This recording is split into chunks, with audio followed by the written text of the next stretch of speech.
At ngayon, ibigay na natin kay MJ Raimundo para sa ating CDO Best Player of the Game. MJ, take it away.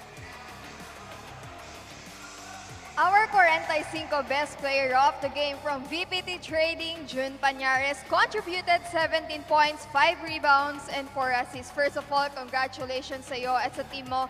Now, during the first half, naging close game pa at nag-tie pa kayo ng opponent. Now, sa tingin mo, ano ba yung na-challenge yung team mo at paano mo ito in-overcome? Unang-una, nagpapasalamat doon kay Lord at nanalo kami at nakapaling maayos ngayon dito. Ano lang naman, yung first half kasi, nag-a-adjust pa ako. Medyo galing sa biyahe, medyo pagod pa.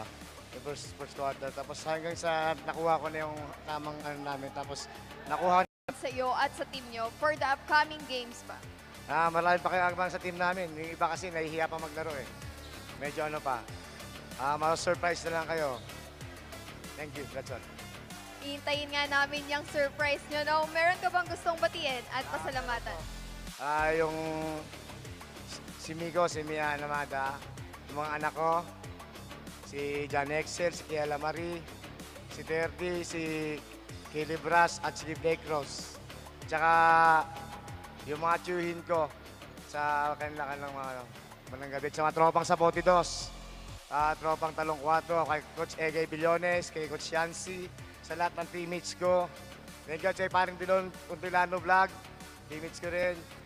Tsaka si Patty Rubines na nasa Canada na kumpare ko. Pare, ito na yung time na binati kita. Pasensya ka na nakaraan.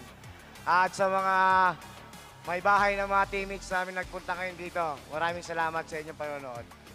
Salamat. Congratulations once again. That is Jun Pañares. Now back to you, Enzo and Boss Ray. Thank you so much.